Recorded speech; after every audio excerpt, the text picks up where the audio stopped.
Tax season is usually a stressful time of year, but for Los Angeles residents, Patrick and Cristina Lennon, they say it's been especially troubling ever since they got this 1099 tax form from Uber a couple weeks ago. When I opened the form, I saw that, in fact, it was her name addressed to her with the last 2 digits of her social security number.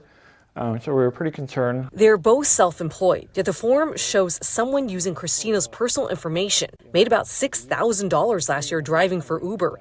2 days later, they got another 1099 form from the company saying she earned $1,300. The problem is, has your wife ever driven for Uber? Not that I know of. Lennon says his wife is a victim of identity theft and calling into question Uber's driver screening process. The worry of who's driving the car and the risk of who you're getting in the car with. The Lennons aren't alone. Over the past 2 weeks, people from across the country have posted on social media platforms, including Facebook and Reddit, complaining about the same problem. They received 1099 forms from Uber, despite never driving for the company. And since 2020, the Federal Trade Commission has received 354 complaints about this. Los Angeles attorney Todd Friedman specializes in consumer protection and says hundreds of people have recently contacted his office complaining about the same thing. If you get a 1099 for $50,000 or over, it's a game changer, so it's a big deal, and that's why people are receiving these 1099s.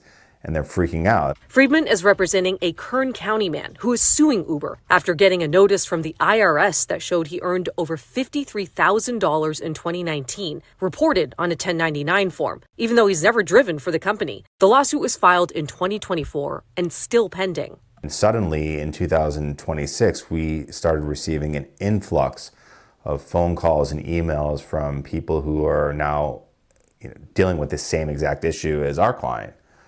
So it's been quite a shock. Lennon reached out to Uber twice about 2 weeks ago, and shortly after our interview, he got a response saying, "We found signs of identity theft, and rest assured the party in question has been banned from our system."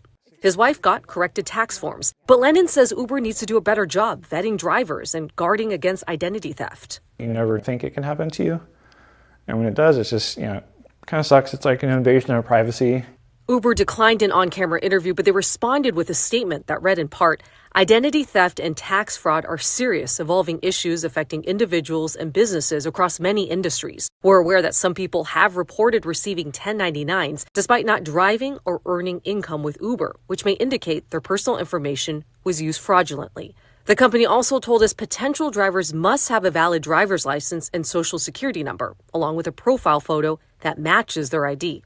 No one is immune from these types of scams, no matter what your level of education is. The FBI also recommends taking these steps if you're a victim of identity theft.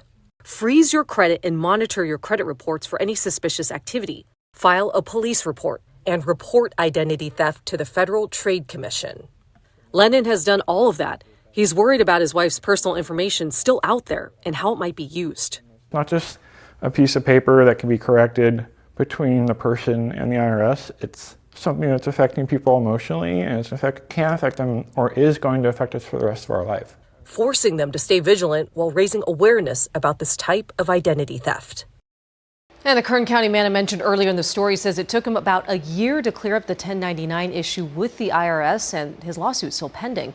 We also reached out to the California Attorney General's office to find out if they have even heard of this issue or if they're looking into it, given that we discovered hundreds of complaints filed with the FTC.